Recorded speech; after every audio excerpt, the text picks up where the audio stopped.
Chapter 13. The Cobs Creatures.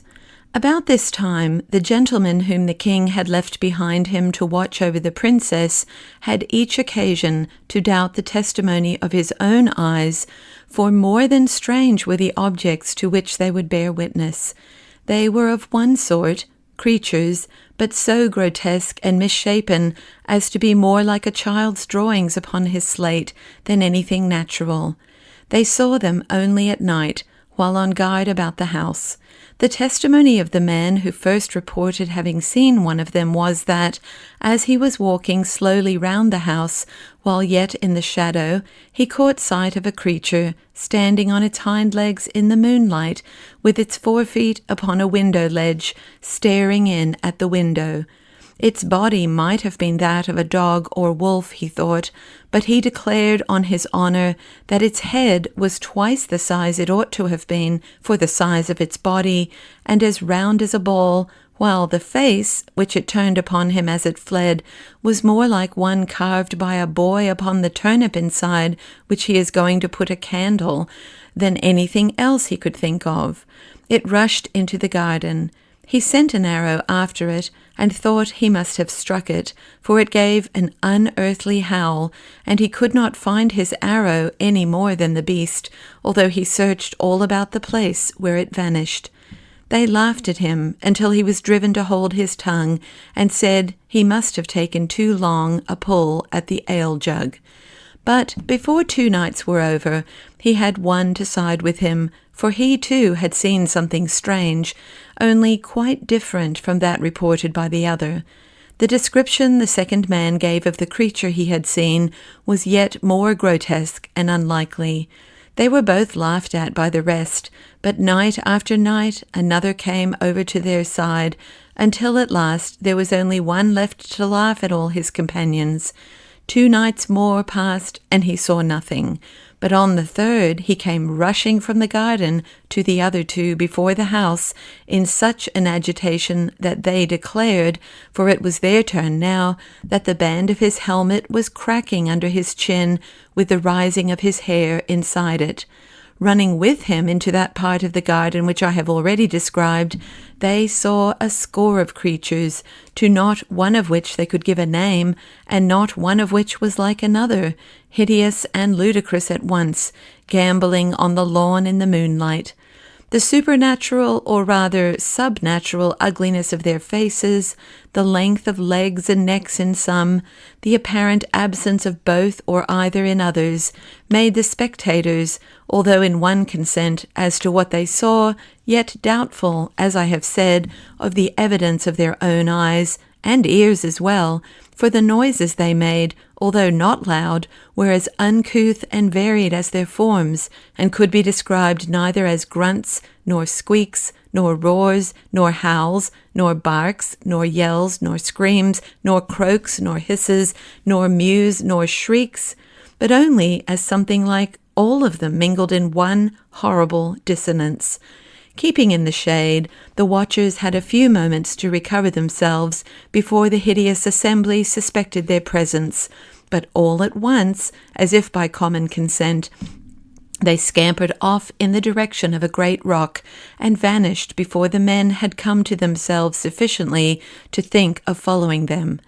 My readers will suspect what these were, but I will now give them full information concerning them. They were, of course, household animals belonging to the goblins, whose ancestors had taken their ancestors many centuries before from the upper regions of light into the lower regions of darkness. The original stocks of these horrible creatures were very much the same as the animals now seen about farms and homes in the country, with the exception of a few of them, which had been wild creatures, such as foxes, and indeed wolves and small bears, which the goblins, from their proclivity towards the animal creation, had caught when cubs and tamed. But in the course of time, all had undergone even greater changes than had passed upon their owners. they had altered, that is, their descendants had altered, into such creatures as I have not attempted to describe except in the vaguest manner, the various parts of their bodies assuming, in an apparently arbitrary and self-willed manner, the most abnormal developments. Indeed, so little did any distinct type predominate in some of the bewildering results that you could only have guessed at any known animal as the original, and even then, what likeness remained would be more one of general expression than of definable confirmation. But what increased the gruesomeness tenfold was that, from constant domestic, or indeed rather family association with the goblins, their countenances had grown in grotesque resemblance to the human. No one understands animals who does not see that every one of them, even amongst the fishes, it may be with a dimness and vagueness infinitely remote, yet shadows the human. In the case of these, the human resemblance had greatly increased. While their owners had sunk towards them, they had risen towards their owners. But the conditions of subterranean life being equally unnatural for both, while the goblins were worse, the creatures had not improved by the approximation, and its result would have appeared far more ludicrous than consoling to the warmest lover of animal nature. I shall now explain how it was that just then these animals began to show themselves about the king's country house. The goblins, as Curdy had discovered, were mining on, at work both day and night, in divisions, urging the scheme after which he lay in wait. In the course of their tunnelling, they had broken into the channel of a small stream, but the break being in the top of it, no water had escaped to interfere with their work. Some of the creatures, hovering as they often did about their masters, had found the hole, and had, with the curiosity which had grown to a passion from the restraints of their unnatural circumstances, proceeded to explore the channel.